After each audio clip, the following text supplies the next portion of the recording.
Hello everyone and welcome to this session of our English class. मी मानसी तुमच्या सर्वांचं एकदा परत स्वागत करते आपल्या आजच्या या सेशनमध्ये. आज आपण तुमचा सिलेबस मधला next chapter think before you speak हा वाचणार आहे. खूप शिक्षाप्रद चॅप्टर आहे हा. थिंक बिफोर यू स्पीक ह्याचा अर्थ काय झाला? बोलायचा आधी सोचा. आपण कधी पण काही पण बोलतो त्याच्या आधी आपल्याला 100दा सोचायला पाहिजे की आपण जे बोलतोय ते काय बोलतोय ते बोलायला पाहिजे की नाही.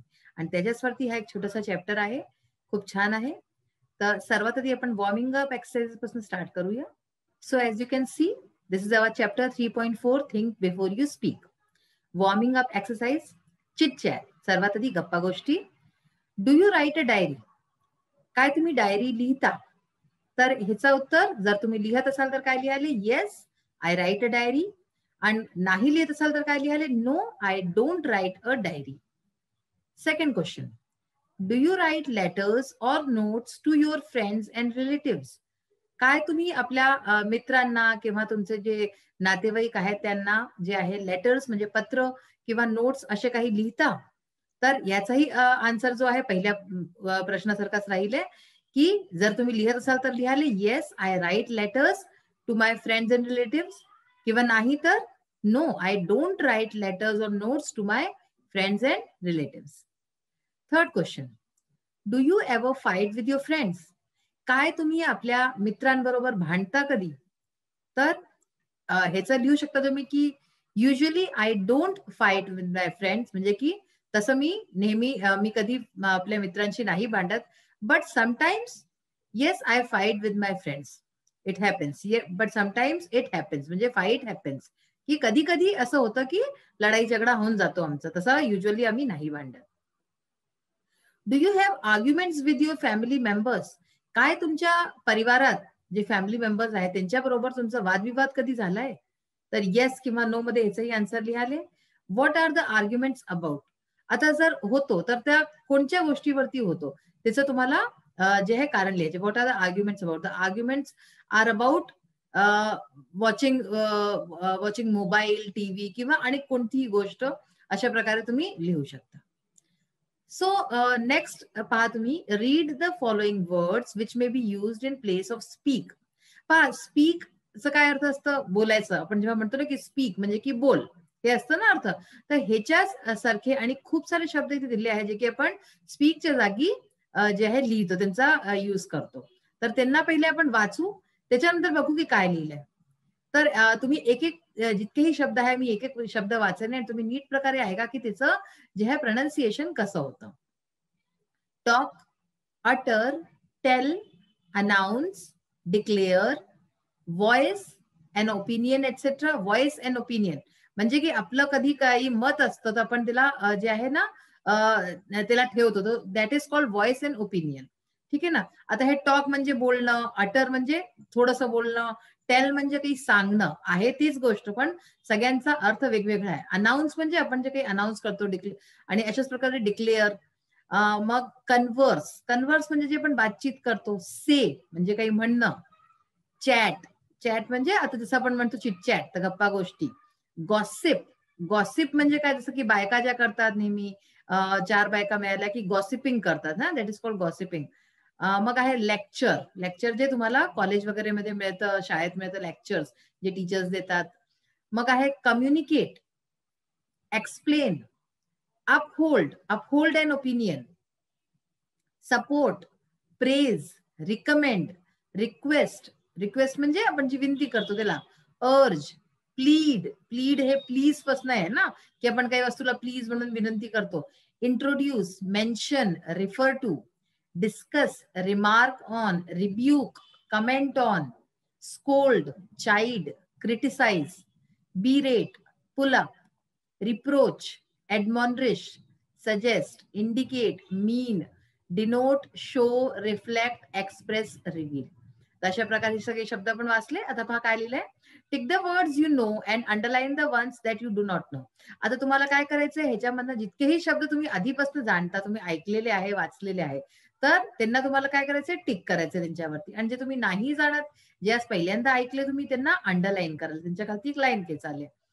मग काय करायचंय? Find their meaning and pronunciation from a good dictionary. तर प्रोनाउन्सिएशन तुम्ही आता ऐकलं, मीनिंग तुम्ही आता ते कोणती चांगल्या डिक्शनरीतनं बघा की एकचं म्हणजे एक्झॅक्टली मीनिंग काय त्याचं. Which of these words have a positive meaning. आता ह्याच्यात ना विविध प्रकारचे शब्द आहेत, काही शब्दांचे पॉझिटिव्ह मिनिंग पण आहे आणि काहीची नेगेटिव्ह मिनिंग पण आहे. तर पॉझिटिव्ह मिनिंग वाले शब्द कोणते आहेत हे ह्याच्यात पाहायचे आपल्याला, जसं की टॉक, अटर, टेल हे सगळे, अनाउन्स, डिक्लेअर हे सगळे पॉझिटिव्ह मिनिंगचे शब्द आहेत. प्रेज, ठीक आहे ना, प्रेज म्हणजे कोणाची प्रशंसा करणं, है ना, रिक्वेस्ट, अर्ज, सपोर्ट हे सगळे पॉझिटिव्ह मिनिंग आहेत. आणि काही खूप शब्द आहेत. Which of these word suggest an unpleasant context. Unpleasant म्हणजे जे की चांगलं आपण अर्थात नाही म्हणत त्याला. जसं की इथे आहे स्कोल्ड, चाइल्ड, हे सगळं काय कोणाला रागवतो आपण, ओरडतो कोणत्यावरती, criticise, berate, pull up, comment on. तर हे सगळे शब्द जे आहेत ते आपण नेगेटिव्ह अर्थांमध्ये घेतो. Try to translate these words into your mother tongue. आता या सगळ्या शब्दांचा प्रयत्न करा की आपल्या मदर टंग म्हणजे मराठीमध्ये ह्याला जे आहे ट्रान्सलेट करा, to show the different shades of meaning. Next बघा, prepare a similar list of adverbs which show the difference in the manner of saying or communicating. आता अशाच प्रकारे मॅनर जे आहे ऍडवर्ब्सची एक लिस्ट बनवा, जे की मॅनर, ऍडवर्ब काय सांगतं, वर्बचं डिस्क्रिप्शन देतं, ठीक आहे ना. तर त्याचा एक लिस्ट बनवायची आहे. A few examples are given here. पहा इथे काही एक्झाम्पल्स दिलेले आहेत, जसं की इथे दिलं आहे politely, brightly, sweetly, nicely, lovingly, kindly. All these words are positive in meaning. हे पॉझिटिव्हली घेतात मिनिंग. आता इथे पहा खालती अनेक शब्द लिहिलेत, हे ऑल दीज आर ऍडवर्ब्स, हे लक्षात ठेवाले. अँग्रीली, रूडली, नॅस्टीली, क्वाइटली, स्लोली, क्विकली हे सगळे जे आहे हे ऍडवर्ब्स आहेत, पण ह्यांचं जे आहे मिनिंग आपण कशात घेतो, हार्श वर्ड्स मध्ये, अनप्लीझंट कॉन्टेक्स्ट असतो. ही स्पोक अँग्रीली म्हणजे की तो रागवून बोलला. तर अशाच प्रकारे ह्याचंही मिनिंग बघा आणि कसे शब्द शोधा. आता बघा आपला चॅप्टर आहे थिंक बिफोर यू स्पीक, की बोलायच्या आधी सोचा. Man was meant to listen more and talk less. म्हणजे मनुष्य जो आहे, मनुष्य तो कशा करता बनला होता, लिसन मोर, जास्त ऐकाय करता आणि कमी बोलाय करता. टॉक लेस म्हणजे कमी बोलायचं. That is why as the great British statesman Benjamin Disraeli said. आणि म्हणूनच जे आहे खूप महान जे आहे ब्रिटिश स्टेटमॅन जे होते, बेंजामिन डिझरायली नावाचे, ते म्हणाले होते, nature has endowed man with 2 ears and 1 mouth. Nature म्हणजे प्रकृतीने माणसाला जे आहे 2 कान दिले आणि 1 तोंड दिलं. If man was meant to talk more and listen less, he would have 2 mouths and only 1 ear. जर असं असतं की निसर्गाकडनं असं असतं की मनुष्य जास्त बोले आणि कमी ऐके, तर मग काय झालं असतं की ही वुड हॅव 2 माउथ्स, तर त्याचे 2 तोंड असते आणि फक्त 1 कान असतं. पण असं नाहीये, त्याला जास्त ऐकायचं आणि बोलायचं कमी आहे, म्हणूनच कान 2 आहे आणि तोंड 1 आहे. Imagine how we would have looked, how strange with 2 mouths on the 2 sides and 1 ear at the center.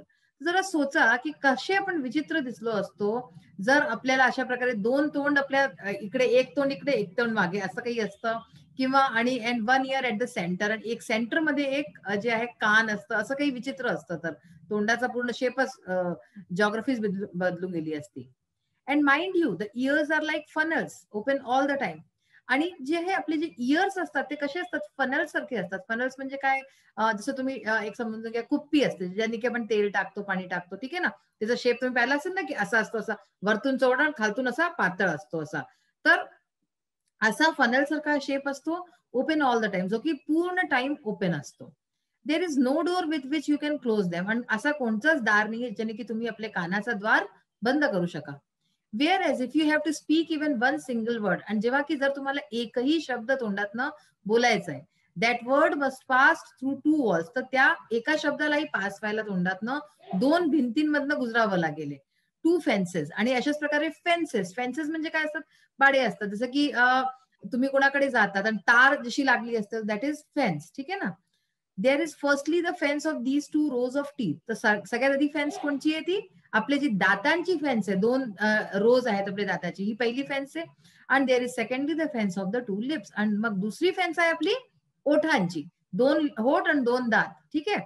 मग before a word can be spoken, it has to pass, it has to pierce through these 2 walls. तर ह्याच्या आधी की एकही शब्द बोलला जाय, याला या पास व्हावं लागतं या दोन्ही फेन्सेस मधनं, ठीक आहे ना. आणि pierce through these 2 walls, pierce म्हणजे काय, भोग करणं. तर अशा भोग करून असं इथून बाहेर निघावं लागतं या शब्दांना. आणि थ्रू दीज 2 फेन्सेस, या फेन्सेस मधनं. Therefore we must think at least twice before we utter a word. आणि म्हणून आपल्याला 10दा सुचलं पाहिजे, 2दा सुचलं पाहिजे, की आपण एकही शब्द बोलायच्या आधी बोललं पाहिजे की नाही. तर आपण आपला जो नेक्स्ट आपला पार्ट आहे नेक्स्ट सेशन मध्ये वाचूया. आता आपण आपले इंग्लिश वर्कशॉप स्टार्ट करू. To start with our English workshop, question number 1, make 2 sentences of your own with each of the words given below. इथे काही शब्द दिलेत खालती, आपल्याला त्याच्यातनं 2-2 सेंटेन्सेस बनवायचे आहेत. Using the same word as a noun in one and as a verb in another. तर आपल्याला तो एक शब्द एकदा नाउन सारखा एकदा वर्ब सारखा युज करायचा आहे. शब्द तोच राहील. जसा पहिला शब्द आहे आपला चेंज. चेंजला आपण सर्वात आधी नाउन मध्ये कसं युज करायचं हे बघायचं. He experienced a big change in his life. Change म्हणजे काय इथे बदलाव, ठीक आहे ना. तर त्यांनी एक मोठा बदलाव आपल्या जिंदगीमध्ये एक्सपिरियन्स केला, महसूस केला, ठीक आहे. तर इथे हे चेंज हे नाउन आहे. तर म्हणजे इथे याचा अर्थ काय झाला, बदलाव, ठीक आहे ना. She changed her mind and join them. इथे हा वर्ब आहे, हा चेंज वर्ब आहे. इथे या चेंजचा काय अर्थ आहे की त्यांनी आपला माइंड बदलला, ठीक आहे ना. त्यांनी आपलं डोकं बदललं आणि जे आहे त्यांना जॉईन केलं. तर आपला तिचा माइंड बदलला आणि तिने त्यांना जॉईन केलं. So this is a verb here. Next word is show. Show म्हणजे काय, दाखवणंही असतं. आणि शो म्हणजे आपण कोणता शो बघायला जातो, that is also show.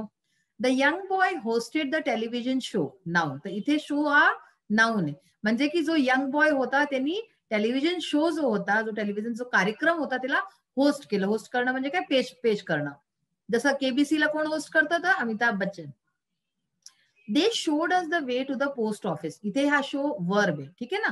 Showed us म्हणजे की दाखवलं, त्यांनी आम्हाला पोस्ट ऑफिसचा रस्ता दाखवला. So this is a verb here. Throw. Throw म्हणजे काय असतं, तसं फेकणं असतं, ठीक आहे ना. आपण काही वस्तू थ्रो करतो, फेकतो.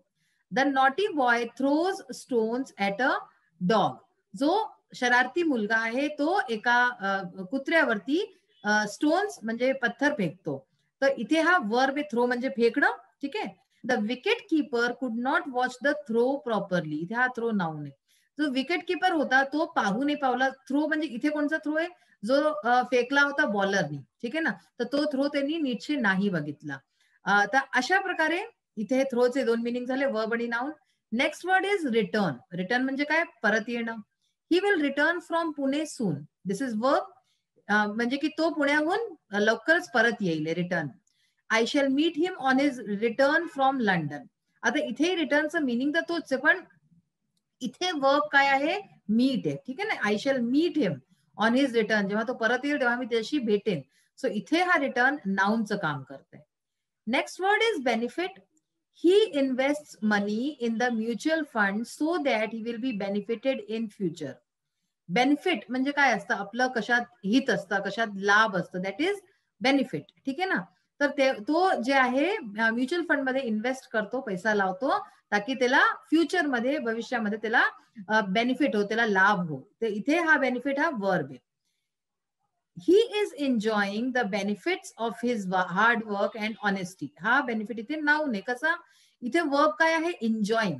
He is enjoying. तो एन्जॉय करतोय आपले जे benefits of his hard work. त्याचे हार्ड वर्क म्हणजे कठीण परिश्रम आणि इमानदारीचं जे बेनिफिट, जे लाभ होता तो आता एन्जॉय करतोय त्याला. सो म्हणून इथे हा बेनिफिट म्हणजे नाउन झालं. आता आहे question number 2, complete the following. इथे काही सेंटेन्स दिले आहेत, आपण त्यांना कम्प्लीट करू. चॅप्टर मधूनच घेतलेले आहेत. Our ears are like funnels because. Ears आपले फनल सारखे आहे का, because there is no door with which you can close them. असे टाईपचे येतील. तर तुम्हाला जे आहे चॅप्टर जो पॅराग्राफ आहे तो वाचून त्यातनं आन्सर आपला शोधून लिहावा लागेल. So second is the 2 rows of teeth are like a fence. Because 2 आपले दातांचे जे रोज आहेत हे फेन्स सारखे आहे. कारण की because every word you speak must pass through this wall of teeth. कारण की आपण जो एकही शब्द जो बोलतो, आपण एक एक शब्द आपला जो बोलतो हा पास होतो ह्याच्यातनं, ठीक आहे ना. वॉल ऑफ टीथ, ह्याचे दातांची जी भिंत आहे ह्याच्यातनं पास होतं. The 2 lips are like a fence. हे 2 आपले होठ आहेत, हे पण फेन्स सारखे आहेत. कारण की because before a word can be spoken it has to pass, it has to pierce through these 2 walls. तर आता आपण हे चॅप्टरचं हे सगळं वाचलेलंच आहे पॅराग्राफ मध्ये. लास्ट आहे harsh words are like scattered bits of paper. जे हार्श वर्ड्स असतात म्हणजे की जे अनप्लेझंट, जे आपल्याला चांगले नाही वाटत ऐकायला कानाला, बोलायलाही चांगले नसतात जे, तर असे प्रकारचे शब्द जे असतात ते स्कॅटर्ड बिट्स ऑफ पेपर. जसं की आपण जर कागद फाडून देऊ तर त्याचं चारीकडे पसरून जाईल आणि आपण त्यांना उठवू नाही शकत. Carried away by the wind, जे की वारं उडवून घेऊन जातं. Because it is very difficult to take them back, कारण की त्यांना वापस आणणं, वापस उचलणं फार कठीण असतं. तर आपला आजचा पहिला सेशन इथेच फिनिश झालाय. Hope you all have enjoyed this. जे आपण वॉर्मिंग अप एक्सरसाइज मध्ये वाचले आहे ते सगळे शब्दांचे तुम्ही जे आहे मिनिंग्स बघा चांगल्या डिक्शनरीमध्ये, आणि बघा की त्यांना मराठीतही एक एक शब्दाला काय म्हणतात. सो आपला आजचा सेशन इथेच फिनिश होतो. नेक्स्ट सेशन मध्ये आपण लवकर भेटूया. Till then bye, have a nice day. Thank you.